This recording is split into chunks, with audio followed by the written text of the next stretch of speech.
नमस्कार, आपके साथ मैं हूं पूर्णिमा मिश्रा। देश के बुलेटिन के वॉर रूम में आज बात प्रधानमंत्री मोदी की शक्ति पूजा पर होगी। बंगाल के लोगों ने पीएम का स्वागत शंखनाद के साथ किया। बिहार में बीजेपी के घोषणा पत्र का विश्लेषण आपके सामने देश के बुलेटिन में रखेंगे। इसके बाद आपको लेकर चलेंगे काराबाग के जंगी मैदान में भी, जहां युद्ध क्षेत्र में मौजूद टीवी 9 भारतवर्ष की टीम जान जोखिम में डालकर आप तक ग्राउंड रिपोर्ट पहुंचा रही है। वहीं पाकिस्तान में सिविल वॉर के बाद आपातकाल के हालात भी बन चुके हैं। आइए शुरू करते हैं देश का बुलेटिन।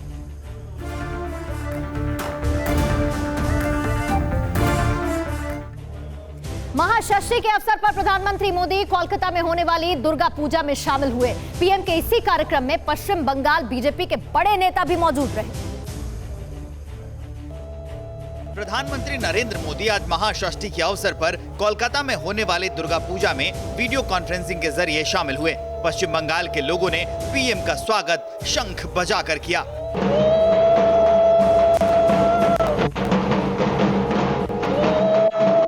पीएम मोदी ने सॉल्ट लेक में मां दुर्गा की प्रतिमा का अनावरण भी किया। प्रधानमंत्री के इस कार्यक्रम का राज्य की 294 सीटों पर लाइव टेलीकास्ट किया गया। इसके लिए हर विधानसभा क्षेत्र के हर पोलिंग बूथ पर व्यवस्था की गई थी। पीएम ने अपने संबोधन में बंगाल का आभार भी जताया और कहा कि बंगाल ने देश में ऐसे लोगों को दिया है जिन्होंने भारतीय समाज को नई राह दिखाई, नई चेतना जगाई। ईश्वर चंद्र विद्यासागर, राजा राम मोहन राय, गुरुचंद ठाकुर, हरिचंद ठाकुर, पंचानन वर्मा का नाम लेते हुए भी नई चेतना जागती है। पवित्र षष्ठी के इस पुण्य अवसर पर मैं बंगाल की पवित्र पुण्य भूमि आज आदरपूर्वक नमन करता। बंगाल की माटी को अपने माथे से लगाकर जिन्होंने पूरी मानवता को दिशा दिखाई, उनसे रामकृष्ण परमहंस, स्वामी विवेकानंद, चैतन्य महाप्रभु, श्री अरविंदो, बाबा लोकनाथ, श्री ठाकुर अनुकूल चंद्र, मां आनंदमयी, ऐसे अनगिनत ऋषि परंपरा के महानुभावों को, महर्षियों को, तपस्वियों को आज मैं आदरपूर्वक नमन करता हूं। बीजेपी ने बिहार चुनाव के लिए अपना संकल्प पत्र जारी कर दिया। विजन डॉक्यूमेंट में 5 सूत्र दिए गए जिन्हें पूरा करने का संकल्प लिया गया।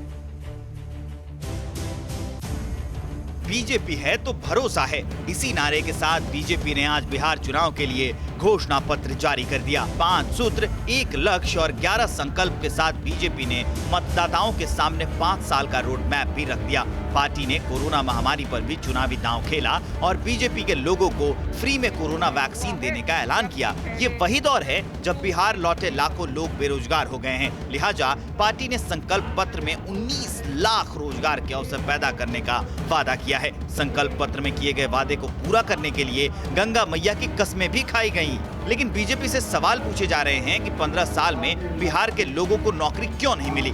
बिहार को प्रकृति ने जो वरदान दिया है, ऐसे चीज़ों को हम प्रोसेसिंग करके रोजगार का अवसर पैदा करेंगे।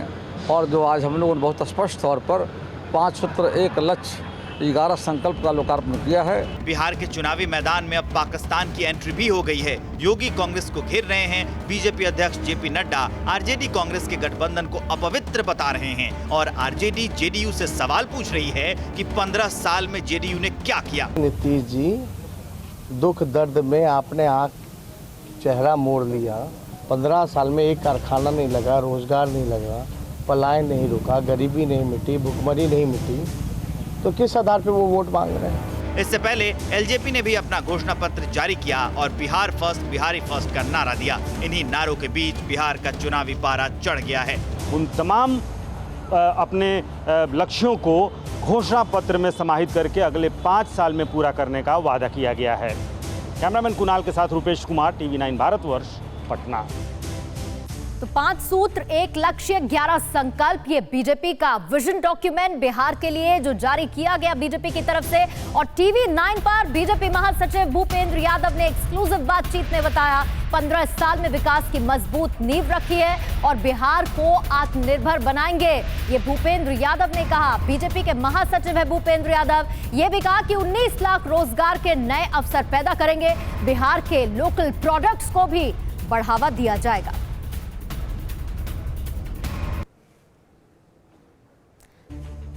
बीजेपी के संकल्प पत्र में भाजपा है तो भरोसा है, ये नारा शामिल किया गया। इसके साथ ही 1 करोड़ महिलाओं को स्वावलंबी बनाने का वादा भी किया गया। संकल्प पत्र में अगले 5 साल का रोड मैप सामने रखा गया।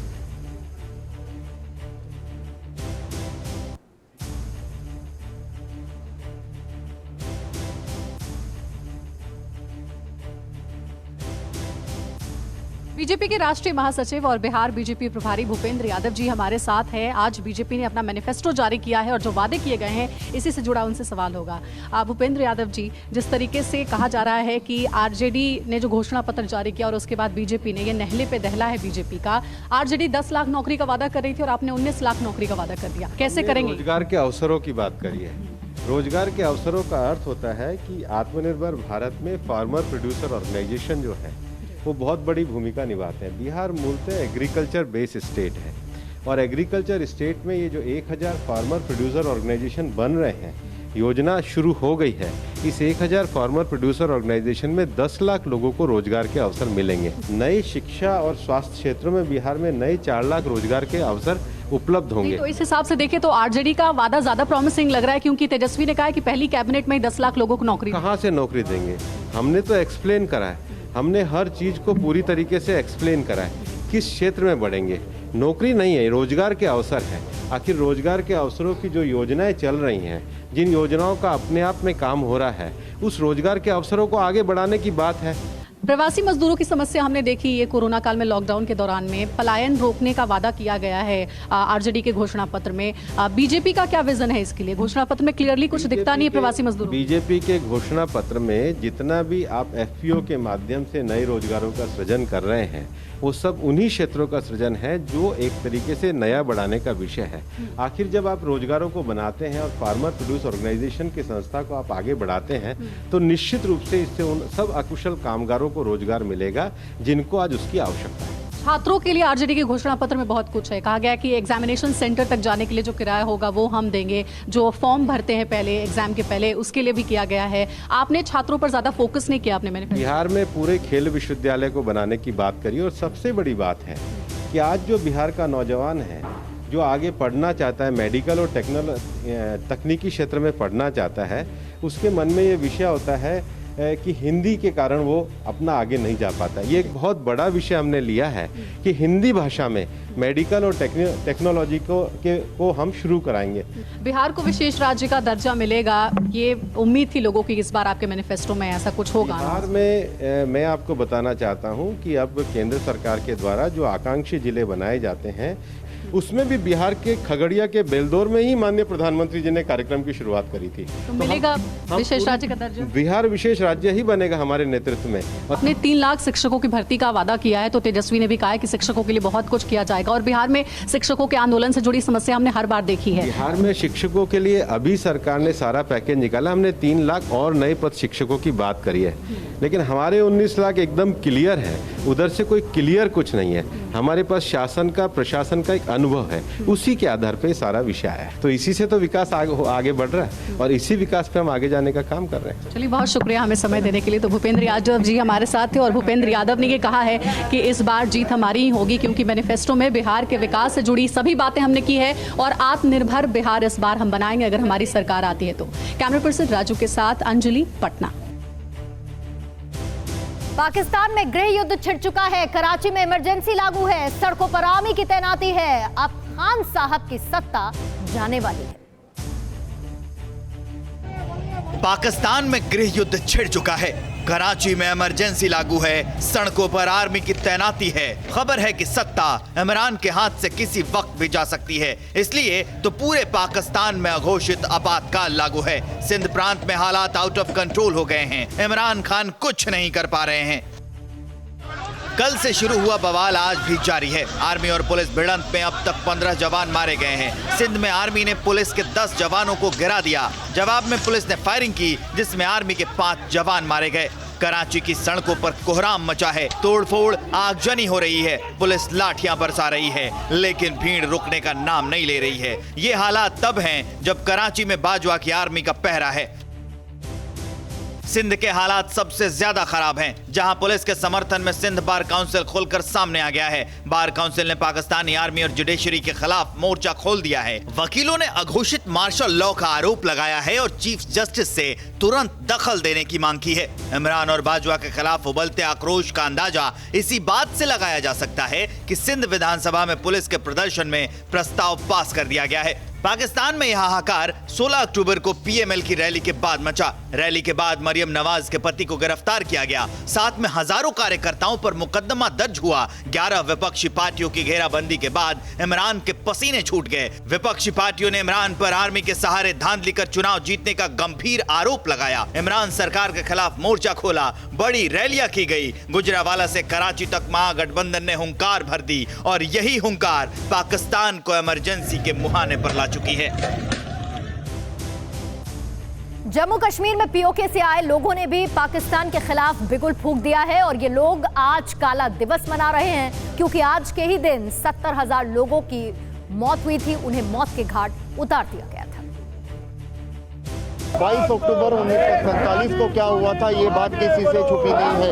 ये जो लोग आप देख रहे हैं, ये पीओके रिफ्यूजीज हैं। पाकिस्तान के खिलाफ यहाँ पे विरोध प्रदर्शन किया जा रहा है। राजीव चोनी साहब हमारे साथ मौजूद हैं। हम हिस्ट्री को दुरुस्त कर रहे हैं। यही दिन था जब पाकिस्तान ने हिंदुस्तान में तबाही का एक आलम बनाने के लिए, करने के लिए एक व्यू रचना की थी और कबायलियों को भेजा गया। पाकिस्तान की सेना भी कबायलियों की शक्ल में यहाँ आई और यहाँ पर आकर मुजफ्फराबाद में 22 अक्टूबर को हिंदू और सिखों पर वो टूट पड़े और उनकी निर्मम हत्याएं की। और पूरे मुजफ्फराबाद में, मीरपुर में, पुंछ में, गिलगित में, बाल्टिस्तान में 70,000 हिंदू और सिखों की निर्मम हत्याएं हुई। औरतों के साथ रेप हुए, उन्हें उठाकर ले गए और इतनी ज़्यादतियाँ उन लोगों ने की। इसलिए ये काला दिवस है। हुए हैं, बुजुर्ग लोग भी हैं। क्या बताते हैं आपको घर वाले, क्या हुआ था? उन्होंने यही बताया था कि इधर भारत जो था, भारत देश हमारा आज़ादी बना रहा था और हमारे देश, हमारे जो लोग थे, हमारे जो पूर्वज लोग हुए हैं, हमारे दादा हुए, हमारे परदादा हुए, उनको उस टाइम लोगों को कत्लेआम कर दिया गया। जो लोग यहाँ पे आए तो यहाँ की सरकारों ने भी उनको अपने पूरे हक नहीं दिए। उनका कहना है कि पाकिस्तान को जल्द से जल्द पाकिस्तान ऑक्यूपाइड कश्मीर जो है वो पूरी तरीके से खाली कर देना चाहिए, क्योंकि वो भारत का अभिन्न अंग है। और साथ में लोगों का साफ तौर पे कहना है कि पाकिस्तान ऑक्यूपाइड कश्मीर में जिस तरीके से चाइना और पाकिस्तान मिलकर हमारे रिसोर्सेज को इस्तेमाल कर रहे हैं, ये एक विरोध का काम है। काराबाग के मैदान से निकली जंग की चिंगारी, 61,000 से ज्यादा लाश अभी तक बिछा चुकी है। युद्ध का 26वां दिन है और बारूद बरसने का सिलसिला भी लगातार जारी है। नागोर्नो काराबाग में आज भी जंग नहीं रुकी है। युद्ध के 26 दिन हो गए, लेकिन मौत नहीं रुक रही। हजारों लाशें गिर गई, लेकिन जंग नहीं रुक रही। दोनों देश बर्बादी के कगार पर आ गए, लेकिन जंग में बारूद का बरसना नहीं रुक रहा।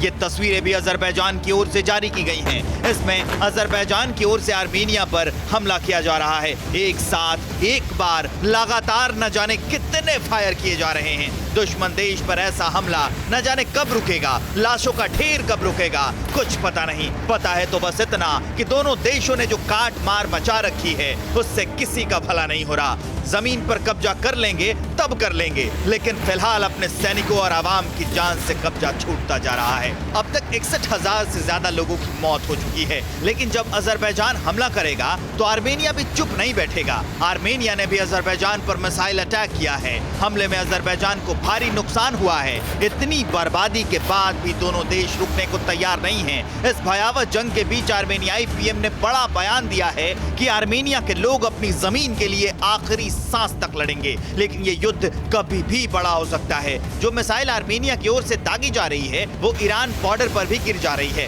क्योंकि ईरान का बॉर्डर आर्मेनिया से सटता है। आर्मेनिया की 50 मिसाइलें ईरान के बॉर्डर इलाके में गिरी हैं। जमीन के एक टुकड़े की जंग में अजरबैजान ने नागोर्नो काराबाख में दिन के वक्त ताबड़तोड़ हमले किए ही रात में भी आर्मीनिया पर बारूद बरसाता रहा। दोनों देश इस जंग को फतेह करने के लिए पूरा दम लगा रहे हैं। फिजूली इलाके में अजरबैजान के 2 टैंकों पर कब्जा कर आर्मेनिया ने अपने देश का झंडा फहराया, तो इसका बदला अजरबैजान ने दूसरे इलाके में लिया। आर्मेनिया के कई टैंक तबाह कर दिए। TV9 भारतवर्ष के जाबाज काराबाख में मौजूद है। वहां के हर इलाके से तबाही की तस्वीरें आप तक पहुंचा रहे हैं। काराबाख का मार्तूनी शहर पूरी तरीके से ये शहर बर्बाद हो चुका है। महायुद्ध के मैदान में TV9 भारतवर्ष की टीम डटी हुई है। हमारी टीम दोनों देशों के बीच युद्ध के मैदान में हुई बर्बादी की एक एक तस्वीर दिखा रही है। हम अब फ्रंट लाइन के लिए निकले हैं। काराबाख से हम जा रहे हैं मार्तूनी, और ये मार्तूनी है, ये बॉर्डर है जहां पर लड़ाई चल रही है अजरबैजान की फोर्सेस से नागोर्नो काराबाख की फोर्सेस की। हम पहुंचे काराबाख के उन इलाकों में जहां बर्बादी पसरी हुई है। ये मार्तूनी शहर है। बम के धमाकों में पूरा शहर तबाह हो चुका है। हम जब इस इलाके में पहुंचे तब भी धमाकों की आवाजें आ रही थी। हम इस समय मार्तूनी शहर में हैं कि काराबाख का बॉर्डर है जहां से अजरबैजान लगता है, और हमको पूरी जो इंटरनेशनल मीडिया है उसको यहाँ पर लाया गया है। और देखिए यहाँ की जो तस्वीरें हैं, यहाँ पर हमको एक भयानक तबाही का मंजर दिखाई पड़ रहा है। सीधे गोले यहाँ गिर रहे हैं। ये जो इमारत है ये मलबे के ढेर में बदल गई है। कुछ भी यहाँ पर दिखाई नहीं पड़ रहा, क्योंकि दूरी यहाँ पर बॉर्डर से बहुत ही नजदीक है। मार्तूनी शहर के मेयर से बात हुई तो पता चला कि अब राशन भी खत्म हो रहा है। अगर अजरबैजान अभी भी नहीं माना तो अब आर्मीनिया हमला करेगा। अभी तक तो सेल्फ डिफेंस कर रहा था। हम जब बंकर में पहुंचे तो वहाँ आर्मीनिया की ओर से लड़ रहे सैनिकों की एक मां मिली, जिनके दोनों बच्चे फ्रंट लाइन पर लड़ रहे हैं। सैनिकों का पूरा परिवार बंकर में है और अपने बेटों के सलामत लौटने की दुआ कर रहा है। कह रही 2 बेटे की जंग में जी, 2 बेटे जंग और जीतेंगे और उसी उम्मीद से बोल दिया कि 2 दिन में जीतेंगे, क्योंकि भरोसा है अपने बेटे को। 2 बेटे हैं तो 2 दिन में जीतेंगे। 2 बेटे 2 दिन में जीत लेंगे लड़ाई ये। हाँ, और उसका जो सन इन लॉ है, बेटी का जो हस्बैंड है, वो भी डॉक्टर है। वो आर्मी में उसमें इलाज के लिए गए। मतलब दामाद भी और 2 बेटे सब वहीं पर है। कैमरा चेतन शर्मा के साथ Abhishek Upadhyay, TV9 Bharatvarsh, Nagorno Karabakh. News top 9 रोज सुबह 7 बजे और शाम 7 बजे सिर्फ TV9 भारतवर्ष पर।